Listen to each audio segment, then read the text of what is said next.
हाँ जी, चलिए अब हमारा जो टॉपिक है बहुत ही यूनिक है, इम्पोर्टेंट है और उसका नाम है डेंसिटी ऑफ स्टेट। तो चलिए हम आपसे यह शुरुआत करते हैं, क्योंकि कहीं ना कहीं आप सबने ये पढ़ा होगा कि what is the physical meaning of density of state, या अवस्था घनत्व का वास्तव में मतलब क्या है। ज़रा बताइए हमको, हम जब तक टॉपिक लिख देते हैं। Density of state. आप सोच रहे होंगे कि सर आज बड़े आप क्वेश्चन पूछ रहे हो स्टार्टिंग में आके, पहले तो कभी नहीं पूछे। इसलिए पूछ रहे हैं कि ये जो डेंसिटी ऑफ स्टेट का जो मोमेंट है, ये जो लेक्चर है, ये थोड़ा सा आपके लिए अलग बन जाए, यूनिक बन जाए, या इससे कुछ बातें जुड़ जाएं, क्योंकि एक्चुअल में ये बहुत इंपॉर्टेंट है। आप यदि नेट और गेट की प्रिपरेशन किए होंगे तो इस पर बहुत ज़्यादा फोकस रखे होंगे। ठीक है, चलिए आज इसका थोड़ा सा सिंपल शब्दों में, बिल्कुल ईजी शब्दों में कोशिश करते हैं इसको समझने की। डेंसिटी ऑफ स्टेट का मतलब क्या है कि देखो, एक हमारा एनर्जी है, ठीक है, कोई भी एनर्जी लेवल है जिसकी एनर्जी ई है, और एक दूसरा एनर्जी लेवल है जिसकी एनर्जी हम मान लेते हैं ई से कुछ ज़्यादा है, ई प्लस डी ई। हो सकता है इसके बीच में बहुत सारे और भी एनर्जी लेवल्स हो, भाई कुछ भी हो सकता है, लेकिन हमने जो हमारा रेफरेंस माना है वो ई और ई प्लस डी ई माना है। हमने कहा कि बताइए इन दोनों एनर्जी लेवल्स के बीच में जो परास है वो कितनी है, ज़रा हमको बताएंगे आप। 1 सेकेंड। तो ये जो परास है डी ई है कि नहीं भाई, ये D plus E plus D E, ये ई है तो घटा दोगे तो कितना आ जाएगा, डी ई एनर्जी रेंज। ये इंपॉर्टेंट पॉइंट है। हमने पूछा अब आपसे कि डीई एनर्जी रेंज में कितने एनर्जी लेवल्स हैं या कितनी स्टेट्स हैं, तो आपने कहा कि सर छोटी एनर्जी है तो ये मान लो कि इसमें डी एन स्टेट्स हैं। राज्य मत समझना, ये एनर्जी लेवल से होता है। तो पहला क्वेश्चन हमने आपसे पूछा, बहुत अच्छे से समझना, कोई लिखेगा नहीं, कि डीई ऊर्जा परास या एनर्जी रेंज, डीई ऊर्जा परास में अवस्थाओं की संख्या या energy, sorry number of state, अवस्थाओं की, इधर लिख दें, ओके, अवस्थाओं की संख्या कितनी है। 1 सेकेंड, अच्छा नहीं लग रहा है। अवस्थाओं की संख्या कितनी है जी, डी एन। ये किस में है, डीई एनर्जी रेंज में। हमने कहा कि नहीं, हमको एकांक या एक यूनिट एनर्जी रेंज में बताओ, एकांक ऊर्जा परास में। तो एकांक ऊर्जा परास में क्या करेंगे, डी एन के नीचे डीई को ले आएंगे।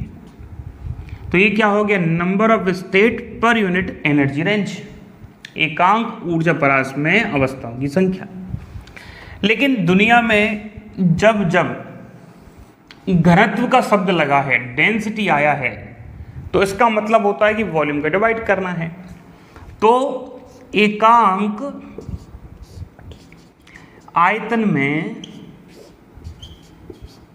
एकांक आयतन में एकांक ऊर्जा परास में, बहुत बढ़िया, एकांक आयतन में एकांक ऊर्जा परास में नंबर ऑफ स्टेट या अवस्थाओं की संख्या या ऊर्जा स्तरों की संख्या, समझना है इसके मतलब। तो क्या करेंगे, वॉल्यूम को डिवाइड कर देंगे भैया, ये लो साहब। अब ये बात अलग है कि जैसा आपका ठोस का वॉल्यूम हो वैसा आप लिख दीजिएगा। जैसे जैसे नंबर ऑफ जो स्टेट्स हैं या एनर्जी जो डेंसिटी है, इसको ऐसा भी लिख सकते हैं, D N upon D E तो लिखे ही थे, और वॉल्यूम का भी मल्टीप्लाई किए थे। वॉल्यूम चाहो तो आप ए क्यू मान लो, क्योंकि कोई मान लिया कि कोई ठोस का जो आयतन है वो ए क्यू है। तो ये क्या है, ये है डेंसिटी ऑफ स्टेट। इसको जेडी से शो करते हैं, कई जगह आप इसको जीई से भी शो कर सकते हैं, जो भी आपको पसंद हो, या मत करो, आप समझदार हो, लिख लो डेंसिटी ऑफ स्टेट। अब आप हमसे इसकी डेफिनेशन पूछो तो बड़ी सिंपल सी डेफिनेशन है जो कभी याद नहीं करनी। ये क्या लिखेंगे, number of energy state per unit energy range पर यूनिट वॉल्यूम, या अवस्थाओं की संख्या एकांक ऊर्जा एकांक ऊर्जा परास में, एकांक आयतन में क्या कहलाती है? Number of density of state. बस सिंपल सी डेफिनेशन है। ये जो ZE है इसका वैल्यू सॉल्व करने के बाद, क्योंकि इसको सॉल्व करने के लिए कई सारे हम एजम्पशन मानते हैं, कई सारे एजम्पशन मानते हैं कि जैसे आपको इस तरीके से हमने पढ़ाया था बैंड थ्योरी में कुछ ऐसे करके, तो मान लेते हैं कि ये बीच वाले जो पोटेंशियल वेरियर्स है वो होते ही नहीं हैं और ये इनफाइनाइट हो जाते हैं, तो इसकी जो एनर्जी है वो 1D बॉक्स की तरह E बराबर n²h²/8ma² हो जाती है। तो वहाँ से कैलकुलेशन करके जो हम निकालते हैं आंसर, वो निकालते हैं कुछ ऐसे, दैट इज π/2 8m/h² की पावर 3/2 e⁻²। ठीक है। और सबसे इम्पोर्टेंट जो एग्जाम पेपर में आया हुआ है वो है ये आपको याद रखना है कि एनर्जी की पावर हाफ के समानुपाती होती है। और ये जो है ना वो 3D के लिए है। ठीक है। किसके लिए है? 3D के लिए। 1D के लिए -½ होता है, 2D के लिए आई थिंक 0 होता है प्रोपोर्शनल, और 3D के लिए 1/2 होता है। ठीक है, ध्यान रखना, हम बात कर रहे हैं 3D के लिए। ओके, तो ये है डेंसिटी ऑफ स्टेट। क्या है ये? Density of state. बात आ गई आपको समझ में? हम बात कर रहे हैं 3D की। इन 2-3 बातों को ध्यान रखें जो बार बार रिपीट कर रहे हैं। ZE कोई भी आप नाम और दे सकते हैं, e⁻², और 3D में आपको रिप्रेजेंट करना है। ठीक है, चलिए, डेंसिटी ऑफ स्टेट आपको समझ में आ गया। अब एक और चीज हमने आपको पढ़ाई थी, फर्मी एनर्जी। फर्मी एनर्जी का फिजिकल मीनिंग क्या होता है? हमने आपको बताया कि एट T = 0 केल्विन पर, जब 0 केल्विन का टेम्परेचर होगा तो क्या होंगे, जैसे हमारे पास कई सारे एनर्जी स्टेट्स हैं, ये कई सारे एनर्जी लेवल्स हैं। हमने अभी आपको पिछले लेक्चर में भी समझाया था जब आपको सोमरफील्ड का थ्योरी पढ़ा रहे थे। जैसे ये एनर्जी लेवल हैं। अब T = 0 केल्विन पर क्या होगा कि सारे जो इलेक्ट्रॉन्स हैं, सारे जो पार्टिकल्स हैं, वो लोअर स्टेट्स में या लोअर एनर्जी लेवल्स में जाने की कोशिश करेंगे। तो ऐसा नहीं है सब एक में आ जाएंगे। तो मान लिया कि सारे जो पार्टिकल्स हैं वो यहाँ तक कंप्लीट फिल हो गए, इसके ऊपर हमारे पास एक भी पार्टिकल नहीं है, तो हम कहेंगे कि ये जो हमारा एनर्जी लेवल है ये फर्मी एनर्जी लेवल कहलाएगा। मतलब T = 0 केल्विन पर ऐसा एनर्जी लेवल जिससे ऊपर एक भी पार्टिकल ना मिले और जिससे नीचे जो ऑक्यूपेंसी है, इसकी जो भरण क्षमता है, इसका जो मतलब नीचे 100% भरे हुए हैं, ऑक्यूपेशन आप जानते होंगे, भरे हुए। ठीक है, तो कहने का मतलब क्या हुआ? T = 0 केल्विन पर एक ऐसा एनर्जी लेवल जिससे ऊपर सारे ऊर्जा जो स्तर है वो खाली हो, इससे नीचे सारे ऊर्जा स्तर कैसे हो? 100% फिल हो, भरे हुए हों।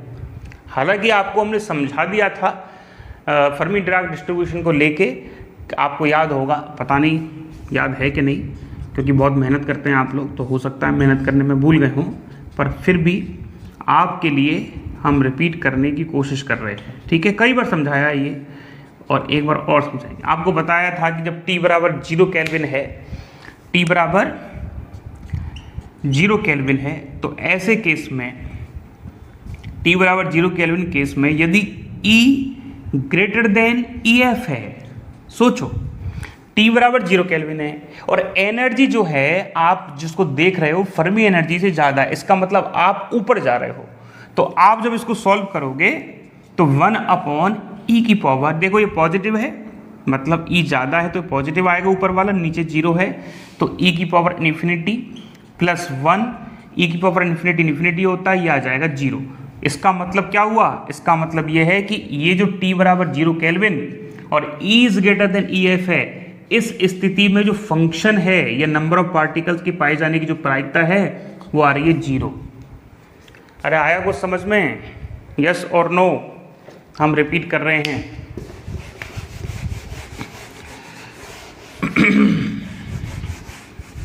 देखो, हम एक बार रिपीट कर रहे हैं। देखो जी, हमने क्या लिखा कि एट T = 0 केल्विन, और जब एनर्जी ज़्यादा हम ले रहे हैं फर्मी एनर्जी से, तो हमारे जो पार्टिकल्स के पाए जाने की जो प्रायिकता है एनर्जी लेवल्स में, इस स्थिति में वो है 0। लेकिन आप इसी केस के लिए देखोगे कि हम नीचे वाले ऊर्जा स्तरों में जाएं, मतलब EF से नीचे जाएं जहाँ की एनर्जी कम हो, तो वहाँ आपको FE जो मिलता है, आपको समझा दिया गया है, वो मिलता है 1, क्योंकि E⁻∞ बनता है और -∞ होता है 0, और जीरो में यदि 1 जोड़ेंगे तो 1 आएगा, तो 1/1 आ जाएगा। इसका मतलब क्या हो गया? इसका मतलब हो गया, यदि आप ग्राफ से भी ड्रॉ करोगे तो ये कह रहा है कि ये वो एनर्जी लेवल है E बराबर EF जहां से नीचे सारे ऊर्जा स्तर भरे हुए हैं, जहां से ऊपर सारे ऊर्जा स्तर खाली हैं। तो ये हम ग्राफ से कैसे समझेंगे कि माना ये E बराबर EF है जहां से सारे ऊर्जा स्तर भरे हुए हैं, तो ये हम मान लेते हैं 1। सोचो यदि एनर्जी E कम है किससे? EF से। ये क्या है? ये पॉइंट है EF। तो EF से कम एनर्जी है तो वो क्या होंगे? 100% भरे होंगे। ये EF है, तो EF से कम एनर्जी वाले 100% भरे हैं, तो देखो हमारा आंसर 1 आ रहा है। कितना आ रहा है? 1। लेकिन जैसे ही EF से ऊपर जाते हैं तो कैसा हो जाता है पाए जाने की प्रायिकता? EF के बाद जब E is greater than EF है तो हो जाती है 0। तो ये जो ग्राफ है ये बता रहा है फर्मी एनर्जी लेवल के वर्ग को, या उसके ऊपर पाए जाने की प्रायिकता या नीचे पाए जाने की प्रायिकता को। इसके अलावा हम समझें, ध्यान से समझना, ये क्वेश्चन ना जाने कितनी बार आया है। At T is not equal to 0 kelvin. अब जाहिर सी बात है T ज़्यादा ही होगा 0 से, क्योंकि T 0 केल्विन से नेगेटिव तो हो नहीं सकता। मतलब जो परम शून्य ताप 0 केल्विन है, इससे नीचे तो जा ही नहीं सकता, तो जाहिर सी बात है 0 केल्विन से ऊपर ही होगा। तो जब T is not equal to 0 kelvin है तो ऐसी स्थिति में E बराबर EF यदि होगा तो फंक्शन ऑफ फर्मी डिराक क्या आएगा? 1/e की पावर 0 + 1 1 + 1 + 1 दैट इज 1/2। भाई साहब बहुत ध्यान से सुनो, सॉरी बहन जी भी सुन सकती है। जब T is not equal to 0 है, जब T is not equal to 0 है तो फर्मी एनर्जी लेवल में एनर्जी कहाँ है? E बराबर EF। तो फर्मी एनर्जी लेवल में जो नंबर ऑफ पार्टिकल्स हैं वो आधे हैं। क्या कह रहा है? हाफ, 50% पाए जाएंगे। तो सर बाकी के 50% कहाँ गए? अरे ताप बढ़ गया होगा, एनर्जी लेके ऊपर चले गए होंगे। अब हम ये नहीं कह सकते, अब हम ये नहीं कह सकते कि ये जो आगे वाला ग्राफ है ये 100% 0 मिलेगा। क्यों? ये जो 0 वाला ग्राफ है क्या बता रहा है? ये बता रहा है यहाँ से लेके यहाँ तक की स्थिति। और ये ग्राफ क्या बता रहा है? ये बता रहा है नीचे वाली स्थिति। अब टेम्परेचर तो बढ़ गया, तो कुछ पार्टिकल तो ऊपर भी पहुँच गए होंगे, इसका मतलब यहाँ 100% 0 नहीं मिलेगा। कुछ पार्टिकल्स यहाँ से चले गए होंगे, इसका मतलब यहाँ भी 100% 1 नहीं मिलेगा। तो इस स्थिति में जो ये चेंज हो जाता है, ये हो जाता है हाफ। तो इस स्थिति में हमारा जो ग्राफ है कुछ इस तरीके से बदल जाता है। ये क्या है? ये वो कुछ इलेक्ट्रॉन्स हैं, कुछ पार्टिकल्स हैं जिनकी फर्मी एनर्जी से ज़्यादा एनर्जी लेवल में आ गए हैं। ये क्या है? ये कुछ ऐसे पार्टिकल्स या नहीं है, या 100% ऑक्यूपेंसी नहीं है अब। और ये क्या है? ये है T बराबर 0 केल्विन पर हमारे जो फर्मी एनर्जी लेवल में पार्टिकल्स कैसे हैं? आधे हैं। That is the physical meaning of Fermi energy. अरे बात आया। अब फर्मी एनर्जी का वैल्यू क्या है ये तो आपको भी पता है, अभी लिखवाया है जस्ट सोमरफील्ड वाले कॉन्सेप्ट में। कितना लिखवाया था? EF बराबर, बोलो जी, h² / 8m 3n/π/2/3। अरे लिखवाए थे, और ये भी बताए थे, आई थिंक इसी जगह लिखवाया था, 365 10⁻⁻19 n⁻²/3 इलेक्ट्रॉन वोल्ट। आप कहे थे कि इसको आप एज अ न्यूमेरिकल अप्रोच याद रखना। जैसे आपको number of electrons per unit volume दे दे तो आप सीधा सीधा यहाँ n लिख दोगे, आपका आंसर आ जाएगा। अरे ठीक है। कोई पूछ ले कि रिलेशन क्या है दोनों में, किसमें? Sir ZE। तो आप लिख सकते हो, कितना लिखोगे? 3/2 n⁻½ और EF की पावर 3/2। ये किसी भी इलेक्ट्रॉन की एनर्जी है, ये फर्मी एनर्जी है। तो इस टाइप से एक छोटा सा रिलेशन आता है, आप इसको याद रख लेना। ओके, तो ये हमारे पास सीधी बात हो गई। इस बात को समझ दे कि नंबर ऑफ जो डेंसिटी, नंबर ऑफ स्टेट्स हैं, ये डेंसिटी स्टेट्स है, उसका मतलब क्या होता है, हमारे फर्मी डिराक डिस्ट्रीब्यूशन का मतलब क्या है, और इन दोनों में रिलेशन क्या है, ये आपको समझ में आ गया होगा। ठीक है। कुछ एजम्पशन सोमरफील्ड ने माने थे, आप चाहें तो उसको बुक से पढ़ सकते हो, बाकी का इंपॉर्टेंट नहीं है। जैसे सोमरफील्ड ने कहा था कि पोस्टुलेट कह सकते हैं उसको, ठीक है, अभिग्रह जो माने गए हैं। सोमरफील्ड ने कहा था कि जो एनर्जी लेवल्स होंगे वो विविक्त होंगे, डिस्क्रीट होंगे। इसके अलावा ये जो इलेक्ट्रॉन गैस है वो एफडी स्टैटिक्स को फॉलो करेगी, जो आपको समझा दिया। जो गैस है वो डिजेनरेट गैस होगी, ये भी आपको हमने समझा दिया। इसके अलावा ये भी कहा कि जो डिजेनरेट गैस आप ले रहे हो वो पॉली एक्सक्लूजन प्रिंसिपल या पाउली के अपवर्जन नियम को प्रूफ करेगी या उसको फॉलो करेगी। मतलब एक एनर्जी लेवल में दो अलग अलग स्पिन वाले रह सकते हैं या जिनके क्वांटम नंबर सेम ना हो, वो आप सब जानते हैं। तो कहने का मतलब पाउली का जो नियम है वो फुलफिल होगा या पाउली का जो अपवर्जन नियम है वो लगेगा, ठीक है। तो इस तरीके से कुछ छोटे छोटे एजम्पशन माने थे, जैसे पोटेंशियल जो है वो कांस्टेंट होना चाहिए, क्योंकि वो पोटेंशियल कांस्टेंट होता है तो ही इलेक्ट्रॉन फ्री इलेक्ट्रॉन की तरह बिहेव करता है।